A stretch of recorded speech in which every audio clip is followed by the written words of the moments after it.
Alright, abusha mama mama kwa ba emra odi asampa TV. Mo so odi asampa de. Twede ampa bi kwa anya mienu ye hwe wen de megidi se oho eye. Odoma kuma da romanti me so me ho odin. Abusha sabre de ohwe background na asesa matu kwan me wo eyi bi ase but I say yedi nkomoti awa. Chief Justice His Excellency John Dramani Mahama ne NDC Amanyoko a suspend no because of one or two allegations bi ye de atono so.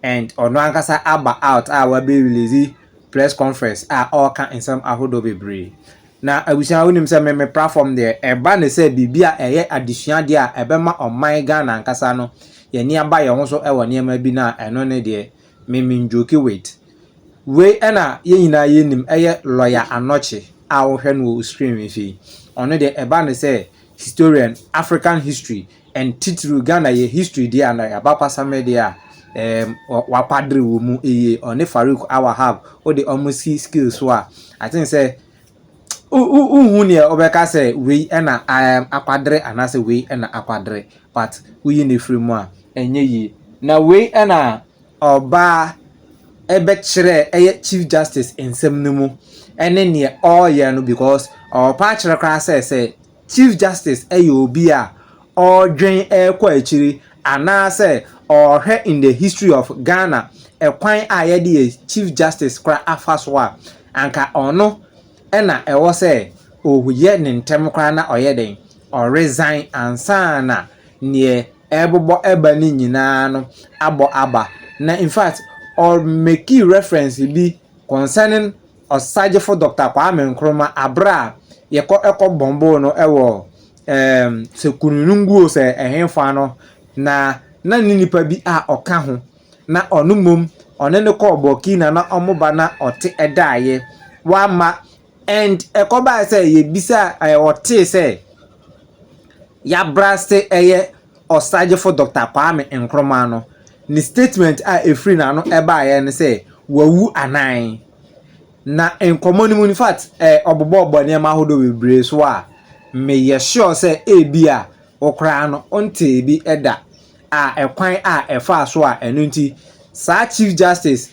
eno no Kwame Nkrumah ebo sa na danfo no ko adu say onimu bi ne kwan efa so ye bombo no na ade nti eno mu nyina kwan na wama na afen so no obebisa say eba ne sen anase obebisa say wawu anan no meaning say onimu bi ama Chief Justice no eka say da bi sa kwadu we ode ebo ono ye kan say na danfo no enye ne kwan esoa inti no enam so ema Osajefo Dr. Kwame Nkrumah efa kwan bi so edi tusa Chief Justice no and obema reference so ede ba eye ye mampanyi CC kan mampanyi CC wanya ne ba bi ko JJ Roris enso obema reference sa ede fa ono so kwan ode Chief Justice efa so anase constitution na nkasa no send your omusi eye ebema ye mampanyi JJ Rollins etumi maintaining ni seat enunti ochire mukra say enunti na ewo say ye constitution no amendment ankasa no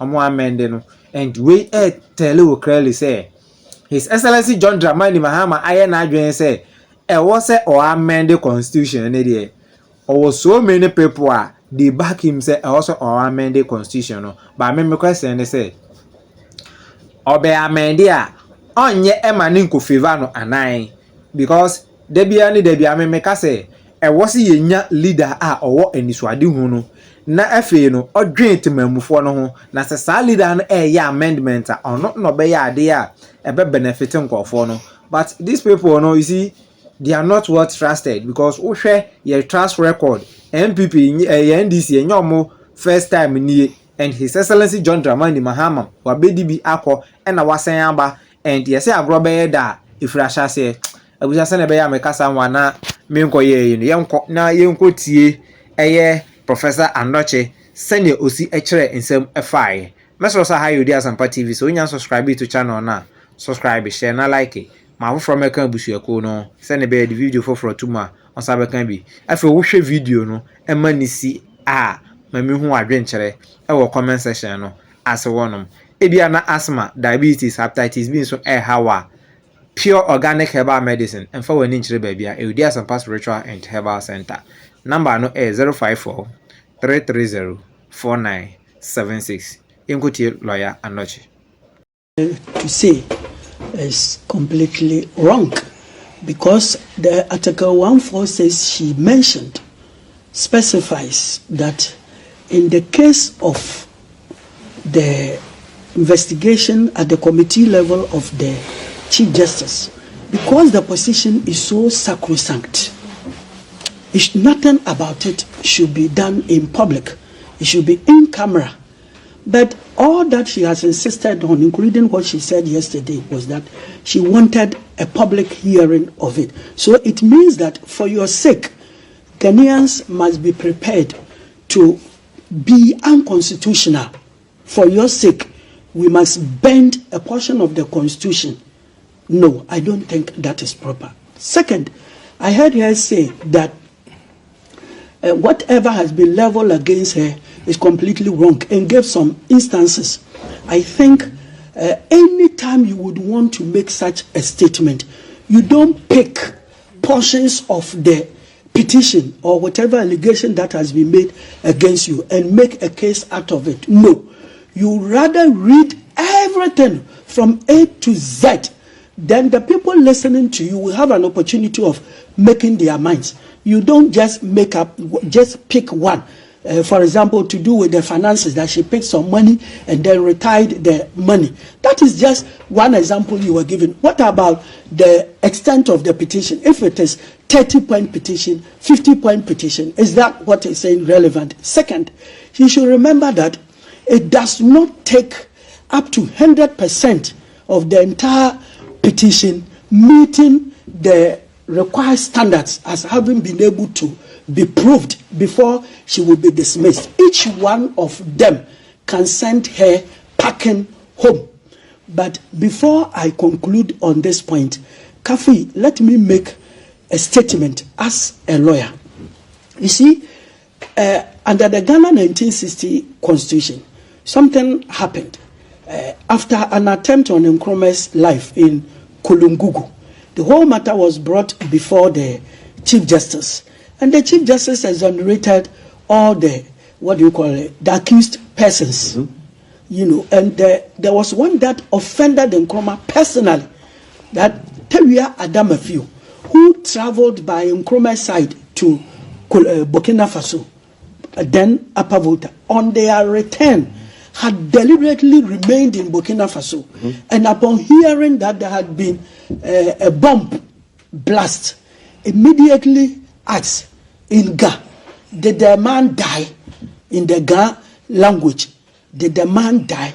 So Kwame Nkrumah felt that somebody who traveled with him, so that if he had returned with him on that day, would have died. Why did he decide to stay behind in Burkina Faso? Two, when he heard about the president's near death or death, why would you ask a question, did the president die? It means he was part of the conspiracy. But the Chief Justice said that no. If somebody asks whether the president died or not, it doesn't mean he has conspired to kill you. He's a human being. He's one of your ministers. So he has a right to find out whether you are dead or not. And Nkrumah summarily dismissed the Chief Justice, which everybody in the world said was wrong. Now Rawlings, facing the same imaginary situation, that if I were Kwame Nkrumah and then I had somebody like, say, a Kukosa trying a similar case, how would I go about it? Look, the 1992 Constitution is only a transitional constitution which should have immediately been amended or repealed by Kufuor, and then a real democratic constitution put in place to centralize every constitution made by a military officer, especially one that the military officer is metamorphosing into a civilian president would be, is one that is shown to fit his status. It's as simple as that. And we don't blame him. It is worldwide. So the next properly democratic government that is elected after the 2 term of the military officer, then the states sit down to amend the constitution, which was never done by. So back to my story. what Rawlings did was that, how would I find an opportunity to dismiss a Chief Justice without anybody blaming me? Look, Kafi, when you send an ordinary case to the Supreme Court, we have 5 judges of the Supreme Court sitting on it. How come that if you want to dismiss a whole Chief Justice of Ghana, you say only 2 judges of the Supreme Court and 3 members of the public? The meaning is that the 1992 Constitution has been crafted in a manner that if the executive wants to dismiss the Chief Justice, it becomes so easy as 1 + 1 for a class 1 pupil. And so, any reasonable Chief Justice who sits back and discovers that a petition about him or her has been forwarded to the president, and the president has meticulously followed all the processes up to the extent of setting up a committee to investigate you, please, nobody should tell you that the intention of that government is to dismiss you from office. And a sensible Chief Justice, don't let me put the word sensible, that's harsh. A reasonable Chief Justice should take caution and resign from office. When you resign, nobody knows why you have resigned. And the good thing is that you stop the committee report from being made public. And then number 2, she has served for about 22 years as a judge. You go home with all your entitlements. Luckily for you, judges retire on their salary. So when you retire, when you are on pension, you don't receive pension pay. You receive full pay as a Chief Justice of Ghana till the time that you die. And then finally, when we are listing the number of Chief Justices the country has had, there is no way after Enini Yeboah they will jump you to any person. No. So if people are advising you to resign, they are not people advising you by way of threat. That is not true. It is people who love you and want you to go home with all your entitlements who are advising you. In any case, whatever she's saying here, she knows it is something inadmissible in law because she has no proof to back it. Finally, by her training as a lawyer and as a judge, she knows that we don't publicize things judicial. You don't do that. So the public statement she's making is completely wrong. What you rather do is that if there is any aspect of the trial or investigation which is wrong, the committee sittings, under the same constitution, you have the right to go to the High Court or the Supreme Court, as the case may be, to challenge it or to bring it down. When you come here for public sympathy, at the end of it all, you are only creating work for media people to do. They do it as we are discussing. After here, you go back to the committee sittings. And that will never change their report. But as a prophet, I will tell you that any president who sets up a committee to investigate you intends to dismiss you. And you should take caution and leave office before the report comes out, based on the history of Ghana. I thank you for your submission, our lawyer, and a prophet now. Yeah, I know Chief report. Kobe, you're not a lawyer like me. Thank you.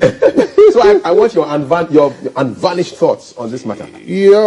I've heard another story that even this woman had. Her, not this woman. I said her lordship, right? Ladyship. Is it lordship or ladyship? Ladyship. Her ladyship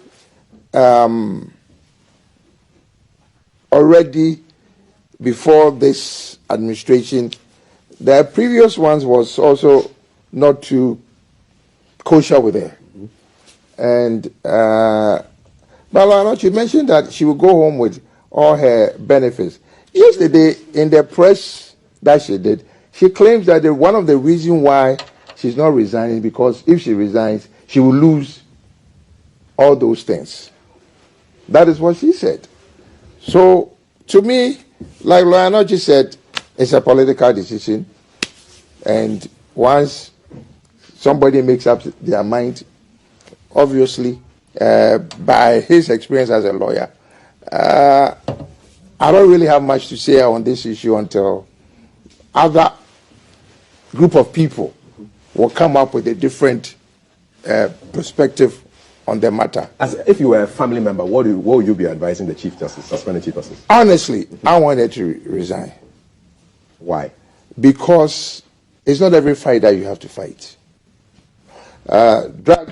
Putting your name in the media or in public how long are you going to do it? You get my point? You have children. It might even affect them. You know, spouse, everything, you yourself. Hey, you know, so sometimes it's better that you just stay away and then the matters will die. I told somebody, Ghana, if you have a case, just be quiet for 3 days. Somebody's own will come and then yours will go away. So for her to keep this matter all this while, I think it's too long. And she, not because I understand the legal aspect. He broke it down for us. Yes, but I'm just saying that as an average Ghanaian. The average guy, yes. Yes, as an average Ghanaian. Yes, average Joe. I would say it's better for her to resign instead of trying to fight it. Like he said, there's a room for appeal. Yes. It is not an end to itself. She says there's a room for appeal. You know. The law says whatever recommendation given by the committee will have to be compulsorily implemented by the president. Okay. So always under our constitution, similar, the president has no bite in it. It's other people doing it. So when you reach that level, just go away. But the good thing is that there is no right without infringement of right without a remedy.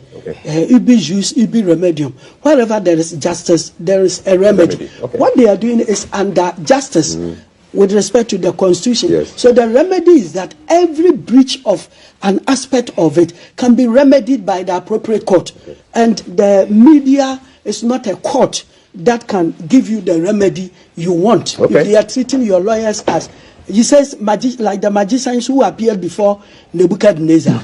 Where I disagree with her is that in the case of the magicians, one, they didn't know Nebuchadnezzar's dream, and so they didn't know the interpretation. Why do you liken yours today as your lawyer? Because in your case, you know the petition against you, all the charges, and you have even mentioned aspect of them here. So you know. And then two, we all know what the law says. And it is not your lawyers who are going to interpret it. The lawyers are only going to fight for you. So the two are not the same. The two scenarios can never be the same. No Nebuchadnezzar comparisons here. No. She's definitely not Nebuchadnezzar. Far prettier and far kinder. And the president too is not a Nebuchadnezzar. I was ready to tell her. Thelma is here. Thelma, how me? Charlie, cool. The Nebuchadnezzar had to go to, the Bible. And then go check what the references and then ask, our AI friends, like, what did Nebuchadnezzar do?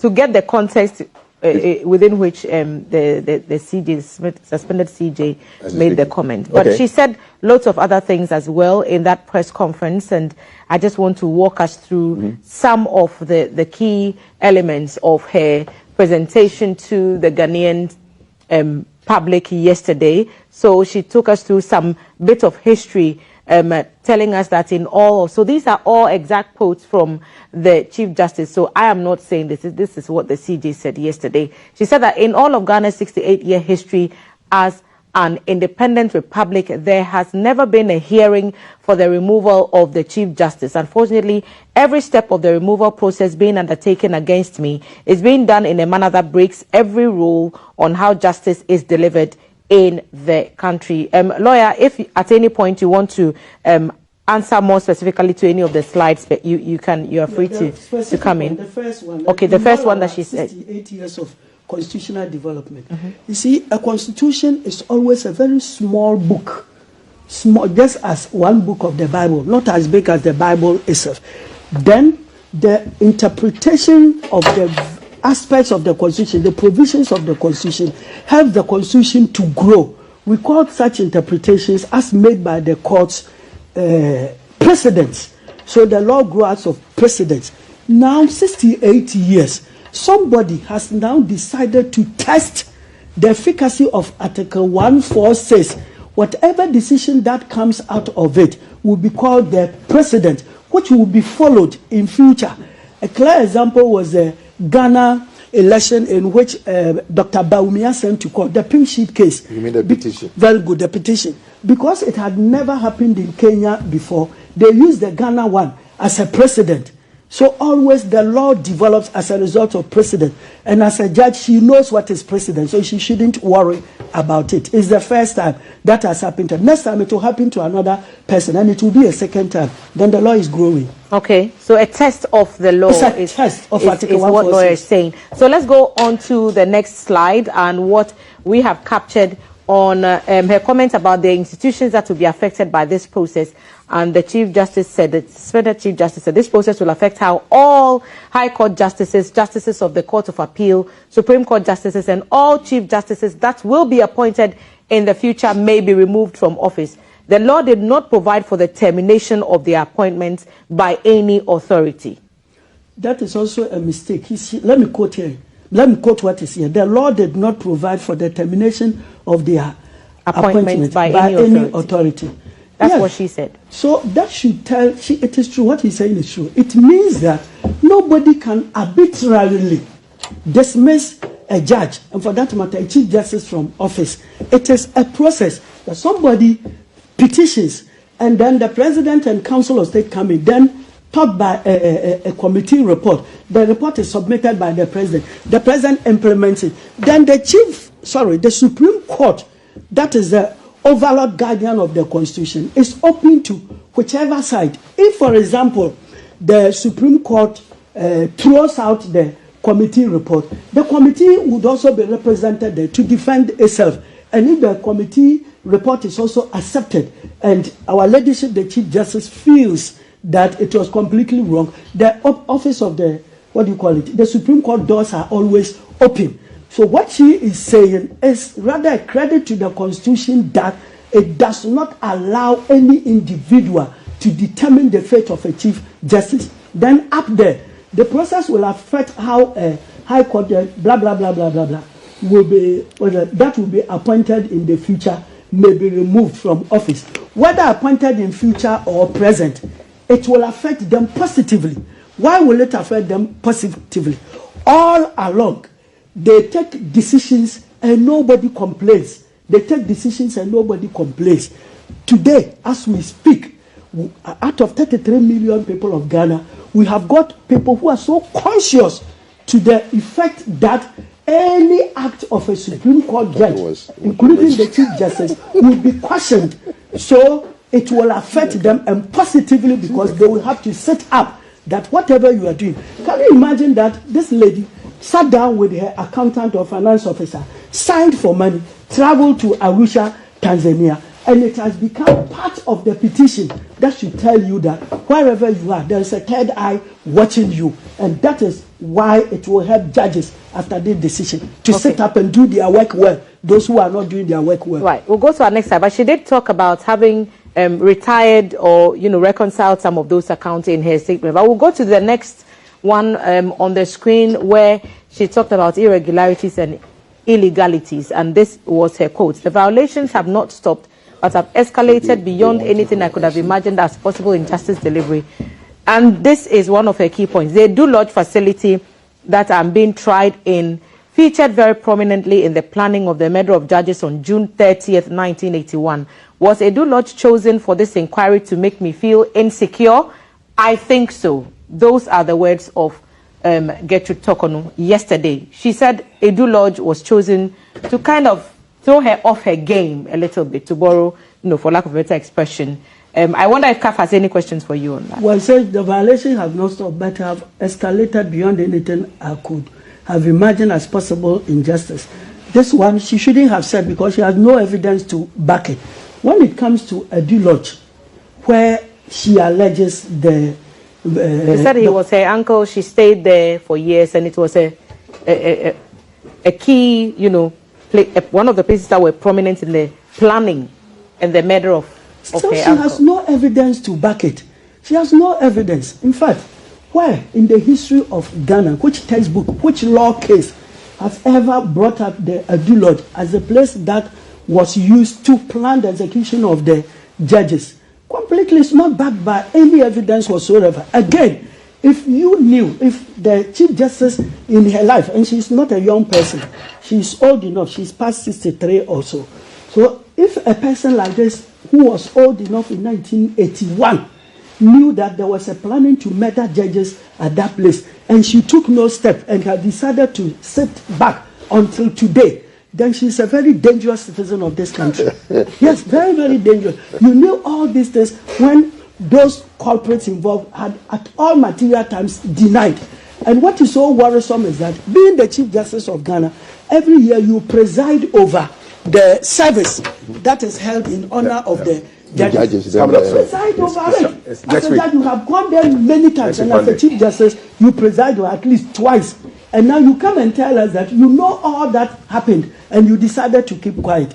But I believe that Madame is doing a big injustice to herself. And as my colleague said, there are certain things. You have a family, you know, a husband, and children, and classmates, and church, everything. You don't have to come and do this in public. You see, until she did that, until she did that, I didn't even know that her direct uncle, father's elder brother, was this man who betrayed Kwame Nkrumah, Dr. Alex Kwesi Saki, who took money from the CIA, and he was the most trusted confidant of Nkrumah, and told Kwame Nkrumah that Nkrumah should travel, there would be no coup, because CIA had promised him to make him the next president of Ghana. That man's niece is this man. Until all this matter, I wouldn't have known. So she should not sleep in those lies. Whether she likes it or not, she will not be the Chief Justice of Ghana forever. She should understand that. Next slide on our screen, please. So we came to do Chief Justice today.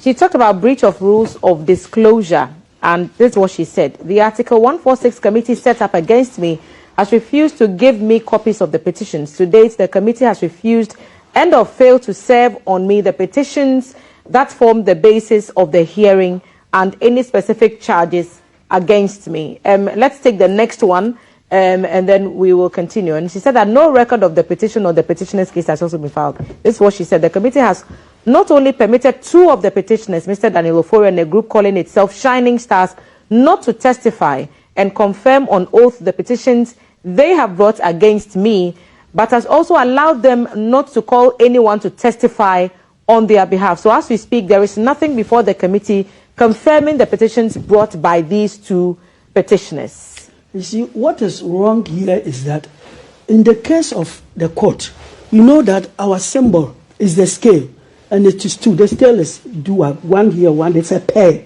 and one should not outweigh the There should be a balance. Always there should be a balance. So it means that I'm told by a Ghana professor that before you kill a fowl, you should give it water to drink. Hear both sides before you take a decision. That is why our cases are held in court before a judge who is a disinterested arbiter in the matter. In the case of this public scrutiny of yourself, what you came there to say, it was between you and the media has no power, no right, nothing to have itself assisted with testing what you are saying, whether it is true or false. If there is anybody called Daniel Ofori at all, whether the committee has allowed them to speak or call witnesses at all, she could have filed a motion in court whereby the committee members will be present, at least with their lawyer, to answer to these allegations. But is it within her rights to ask for copies of the petition, or for those who were accusing her to testify or cause others to testify on her behalf in order to hear from her accusers and face them directly? 100% right, provided those people will be heard at the committee level.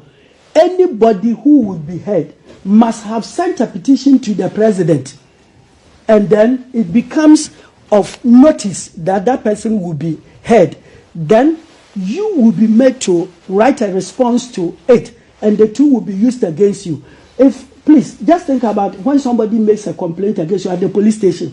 He will write down his complaint, and they will call you that I have been called to answer this and this. I have nothing to say, but whatever that I say will be used against me. Then the two will be used in court against you. It's the same thing here. So if that Mr. Ofori and other people have not been allowed to speak, it means so there are several petitions against it. It means that petition is not going to be used. If, let's say, we have one petition which exhaustively deals with the subsequent ones, they can go ahead with just one. Okay, so and then you are lucky. We are presuming that if the the committee is not hearing from Daniel Ofori and Shining Stars. Whatever allegations that those two have raised have been set aside. Is that a good paper, assumption? yes, but in practice, nobody knows whether what he's saying is true or false. If she has sent the matter to court, then as I'm saying with the scale, then tell your story to the court. Then the court will hear the other side. But the media people you are narrating this to, how would they know whether what you are saying is factual or a fallacy? Okay, so we'll take the next slide, and on that she has other things to say about what she calls the improper litigation process. And she said the committee indicated that it will conduct the hearing not as an inquiry but as a regular litigation. What I am reporting on is a situation that is totally unknown to the rule of law in this country. So she cited two different laws or CIs at work here. And I wonder what your thoughts are. I think she said CI 65 and one is CI 47. And she says that one is being applied here instead of the other. Help us understand that. When you talk of litigation, we are talking about normally a court process where one always wins and one loses. When you talk about, so it is backed by law. When it is talk about a committee sittings, it's just an inquiry. After making the inquiry, you don't make a judgment over it. In the case of a litigation, you pass a judgment over it. In the case of an inquiry, it is just fact-finding. After that, you send your report to the entity or the person that asks you to inquire into the matter. You have finished. So she's saying that instead of the whole thing being treated as an inquiry, it is being treated as a litigation. Even though I don't know whether what he's saying is true or false, because as I'm saying, it's not being said in court. I believe that if they are treating it as a litigation, what she doesn't understand is that, one, they are not going to pass a judgment on you. Even if they say that we believe you should be dismissed, it will not come from them. It is the president that would announce it, unlike in the case of a court. But where every inquiry is a pseudo court, it's like a court. It's because you are allowed to go with your lawyers, and they have the same courtroom rules, the same courtroom rule that one speaks, the other one keeps quiet. You have the right to take notes, you have the right to ask for adjournment, and then back whatever you are doing with your cases, authorities. So every inquiry is also a litigation, because you fight against the other side and allows the committee members who are presiding to take their own decision, except that theirs cannot be read to you. They will send it to whoever put them there. Okay. Next slide. Let's see what more the Chief Justice was saying when she addressed the media yesterday. Then the effect of the current proceedings. She said, I have also received threats and veiled threats to the effect that if I fail to resign or voluntarily retire, I will be made to suffer some harm or the other. If I resign under these circumstances, I will be saying that this flawed, unknown, and opaque process is acceptable. It is not. Let's see the next slide. Final warning and national attention. She said, behind me is every judge in this country. Behind me is every commissioner or head of an independent constitutional body in the country. If the nation is willing to accept these developments, it must be understood that I sounded the warning and the nation took the decision to be passive about it. The historical reference that she made, then they came for me and there was no one left to speak for me. Martin Niemöller, I think it is, 1946. Personal integrity, there is no one person who can look at me in the eye and accuse me of taking a bribe to decide a case. So she also said that yesterday. I believe that these are some of the stuff that we picked from a presentation yesterday, and I'll hand it over back to you, Ka. Thank you so much. But if I'm to conclude on this. Yes, and then I'll get Kofi's yes, if I should conclude on this. She says behind her is every judge in Ghana. That is not true, because, you see, when her case started, it was the MPP people who were holding press conferences on her behalf in sympathy with her. Are the lawyers and the justices allowed to come forward, whether in support or against the process? if they were behind there, they would have decided not to go to court. And I don't think the executive, led by the president, could have had the power to compel them to go to court. The president would have dropped everything if all judges in Ghana, from magistrate to the senior most judge of the Supreme Court, they would have laid down their truths. They are human beings. Nobody is behind them. The moment they suspended they appointed the senior most judge, what's in the baffle money, and he's doing his work with an expert efficiency, and all the court system is working perfectly. So it is, in fact, just 12 people following Jesus. Some of them hated him, and then you are saying that more than 500 judges in Ghana, everybody likes him. It's not true. So behind could also mean that if this stays or if this process continues, the next person will be another judge. The next person could be, so that could be what the behind means. I'm only trying to, proffer an alternative play the meaning. Devil's advocate. Semantics. What he is saying is still wrong, because once it is in the Constitution and it has not been changed, any Supreme Court judge or any Chief Justice who misbehaves or acts incompetently will suffer the same fate. And it is something that they know already. He is not the one telling them. He's not the one telling them. It's in Article 146. So he shouldn't tell anybody. As I sit here, I know when we are supposed to close. So after that time, I won't continue to sit here. I knew it before coming. Kaf. Thank you. And briefly, if you were in his shoes, would you take the same? If you're in her shoes, would this be your stance?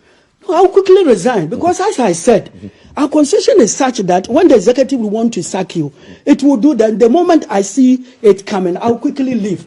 And maybe she doesn't understand why they made 3 ordinary people selected by the president and 2 Supreme Court judges, instead of the constitution seeing the position of the Chief Justice as so sanctimonious. That it should be only judges. Only just 7 judges.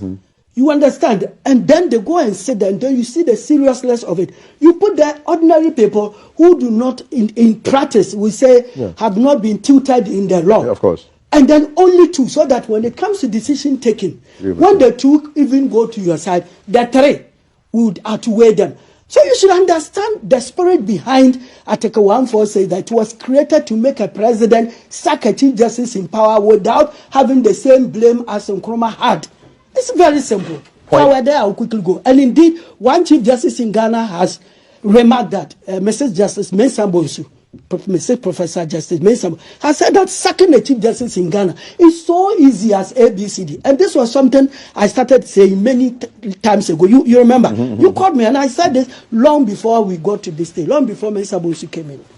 Thank you so much, Mr. Rachi Frimpong. Thank you so much, Thelma, for bringing all those quotes directly from the mouth of the suspended Chief Justice, Gertrude Torkornoo.